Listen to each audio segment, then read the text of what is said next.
ब्रह्मा जी की उत्पत्ति को लेकर अनेक कथाएं हैं, जिनमें प्रमुख कथा उनके विष्णु जी की नाभि से उत्पन्न होने की है। विष्णु जी जब योग निद्रा में थे, तब उनकी नाभि से एक कमल का फूल प्रकट हुआ। उस कमल के फूल से ब्रह्मा जी का जन्म हुआ। इस कारण ब्रह्मा जी को कमलासीन या पद्मयोनि भी कहा जाता है।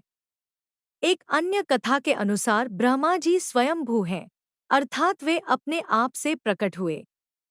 यह कथा दर्शाती है कि ब्रह्मा जी के पास सृष्टि निर्माण की शक्ति है और वे ही इस संसार के सृजन के लिए उत्तरदायी हैं।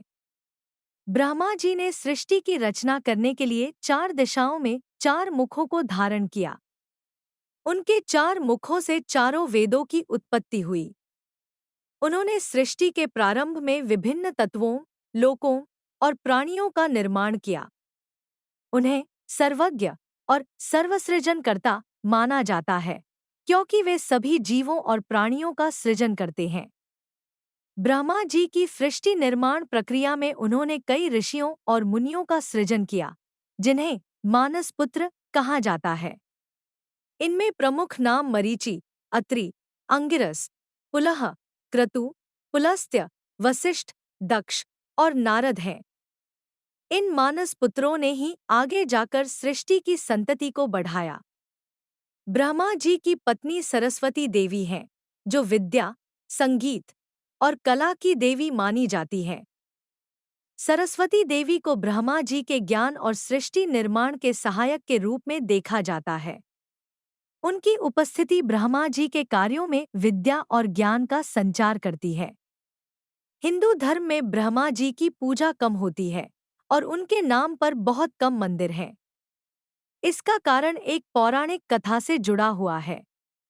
एक बार ब्रह्मा जी और विष्णु जी के बीच श्रेष्ठता का विवाद हुआ।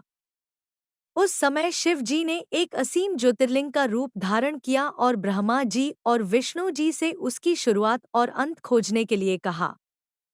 विष्णु जी ने अपनी हार स्वीकार की, लेकिन ब्रह्मा जी ने झूठ बोला कि उन्होंने ज्योतिर्लिंग का अंत देख लिया है। इस पर शिव जी क्रोधित हो गए और उन्होंने ब्रह्मा जी को यह श्राप दिया कि उनकी पृथ्वी पर पूजा नहीं होगी। इसी कारण से भारत में ब्रह्मा जी के मंदिर बहुत कम हैं। प्रसिद्ध पुष्कर मंदिर राजस्थान में ब्रह्मा जी का मुख्य मंदिर माना जाता है। चारों मुख और 4 वेद ब्रह्मा जी के 4 मुख चारों वेदों का प्रतिनिधित्व करते हैं। एक ऋग्वेद ब्रह्मा जी का पहला मुख, जो ऋग्वेद का प्रतिनिधित्व करता है। 2 यजुर्वेद दूसरा मुख, जो यजुर्वेद का प्रतिनिधित्व करता है।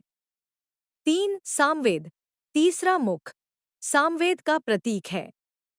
4 अथर्ववेद चौथा मुख, अथर्ववेद से जुड़ा है। ब्रह्मा जी की कथा का आध्यात्मिक अर्थ। ब्रह्मा जी की कथा हमें यह सिखाती है कि सृजन और ज्ञान का महत्व हमारे जीवन में कितना गहरा होता है। ब्रह्मा जी का जीवन सृजन, ज्ञान और ध्यान का प्रतीक है। उनके 4 मुख जीवन के विभिन्न पहलुओं को जानने और समझने के प्रतीक हैं। वे दर्शाते हैं कि सृष्टि का निर्माण केवल बाहरी रूप से नहीं, बल्कि आंतरिक रूप से भी होता है, हमारे विचारों, कर्मों और हमारी आत्मा के माध्यम से। ब्रह्मा जी की कथा हमारे जीवन में अनुशासन, ज्ञान की तलाश और सृजनात्मकता के महत्व को दर्शाती है। उनकी पूजा भले ही सीमित हो, लेकिन उनके योगदान को सृष्टि और धर्म के क्षेत्र में अमूल्य माना जाता है।